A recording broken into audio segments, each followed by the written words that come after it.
Good morning, students. BSc Part 2nd, Paper 3rd, Electronics. Today we are going to discuss Thevenin theorem and its proof. According to Thevenin's theorem, a two-terminal linear network containing energy sources or generators and impedances can be replaced by an equivalent circuit having a single voltage source EEQ with an impedance ZEQ in series. The EMF EEQ of the voltage source is equal to the potential difference between the load terminals of the network when the terminals are kept open, and the impedance ZEQ is the impedance measured across these terminals when all the energy sources have been removed and replaced by their internal impedances.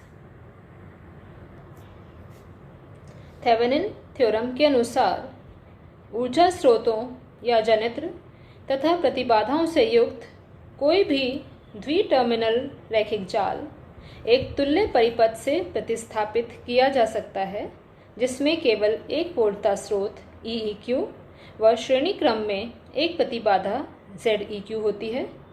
वोल्टता स्रोत का EMF EEQ दिए हुए जाल के टर्मिनलों को खुला रखकर उनके मध्य वोल्टता के तुल्य होता है तथा प्रतिबाधा ZEQ इन टर्मिनलों के मध्य मापित प्रतिबाधा होती है, जबकि सब ऊर्जा स्रोतों को हटाकर उन्हें उनकी आंतरिक प्रतिबाधाओं से प्रतिस्थापित कर दिया गया हो। इस प्रमेय को सिद्ध करने के लिए हमने एक चित्र बनाया है। यह चित्र एक द्वि-टर्मिनल जाल का है। यहाँ दो टर्मिनल्स A और B बाहर दिख रहे हैं, जिनके बीच में हमने लोड ZL लगाया हुआ है। इस प्रमेय के अनुसार इस नेटवर्क को या इस जाल को एक तुल्य परिपथ से प्रतिस्थापित किया जा सकता है, जिसमें केवल एक वोल्टता स्रोत EEQ और एक प्रतिबाधा ZEQ लगे हों, जैसा कि चित्र 1 में दिखाया गया है।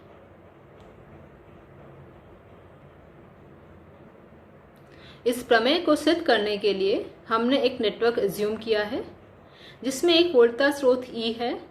E के साथ ZS सोर्स की प्रतिबाधा है तथा नेटवर्क के अंदर Z1, Z2, Z3 तीन प्रतिबाधाएं लगी हुई हैं और इस जाल में से दो टर्मिनल्स A और B बाहर निकले हुए हैं, जिनके बीच में हमने लोड ZL लगाया हुआ है।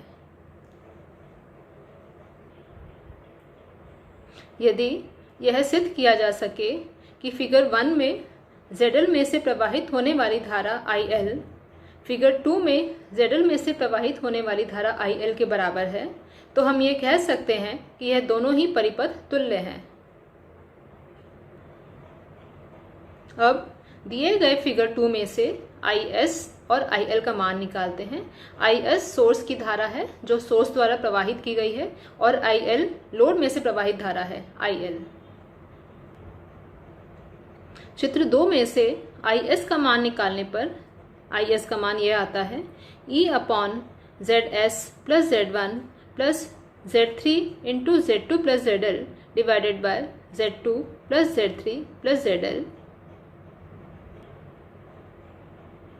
चित्र में Z2 प्लस ZL का श्रेणी क्रम का संयोजन Z3 के समांतर क्रम में जुड़ा हुआ है और इन दोनों का जो समांतर क्रम का जो कॉम्बिनेशन है वो ZS और Z1 के श्रेणी क्रम में जुड़ा हुआ है। Z1 में से प्रवाहित धारा IS है, जो कि दो ब्रांच में डिवाइड हो जाती है। Z2 में से जो धारा प्रवाहित हो रही है वह IL है और Z3 में से जो धारा प्रवाहित हो रही है वह IS माइनस IL है। दो ब्रांचेस में IS की धारा डिवाइड हो गई है। इन दोनों धाराओं का जो रेशियो है वो इन प्रतिबाधाओं के रेशियो के इन्वर्सली प्रोपोर्शनल होता है। इसलिए हम लिख सकते हैं IS minus IL divided by IL is equal to Z2 plus ZL divided by Z3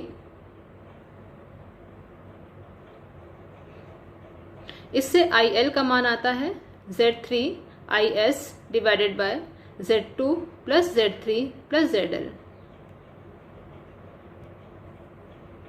equation 1 में से IS का मान इक्वेशन 2 में रखने पर हमें IL का मान प्राप्त होता है, जो है IL is equal to Z3 upon Z2 plus Z3 plus ZL multiplied by E upon ZS plus Z1 plus Z3 Z2 plus ZL upon Z2 plus Z3 plus ZL।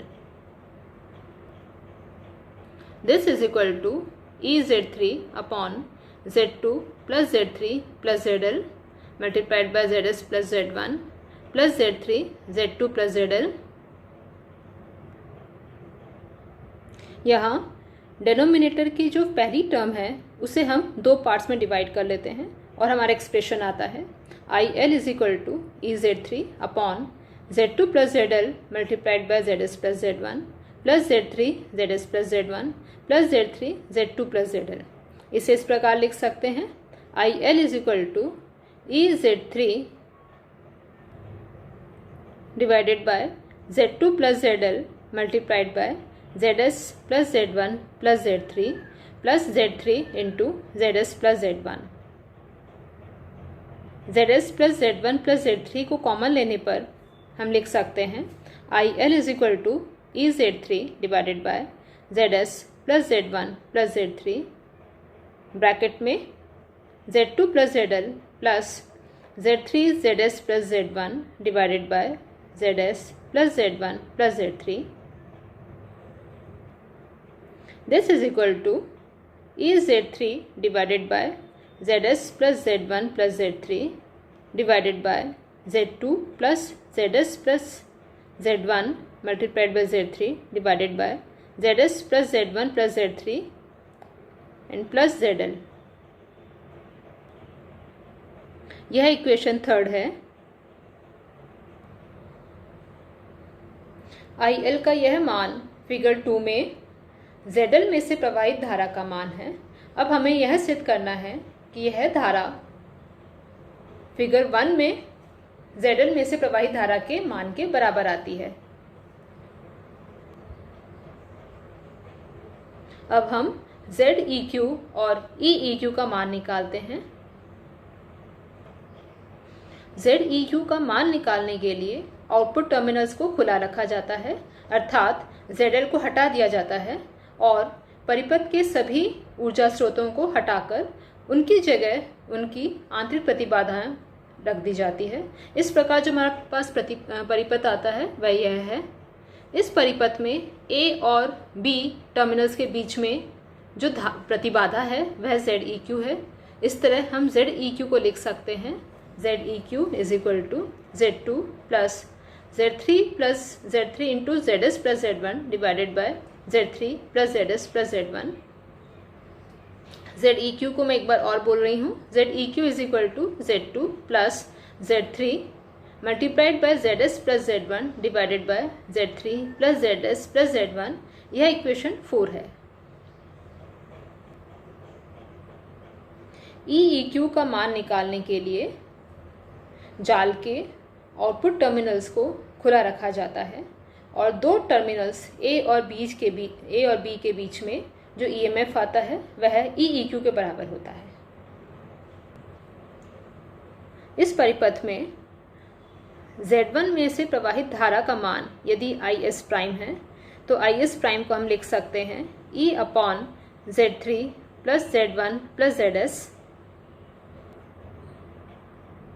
EEQ का मान Z3 के दोनों terminals पर वोल्टता पतन का मान है, इसलिए हम लिख सकते हैं EEQ is equal to Z3 into IS prime which is equal to EZ3 upon ZS plus Z1 plus Z3।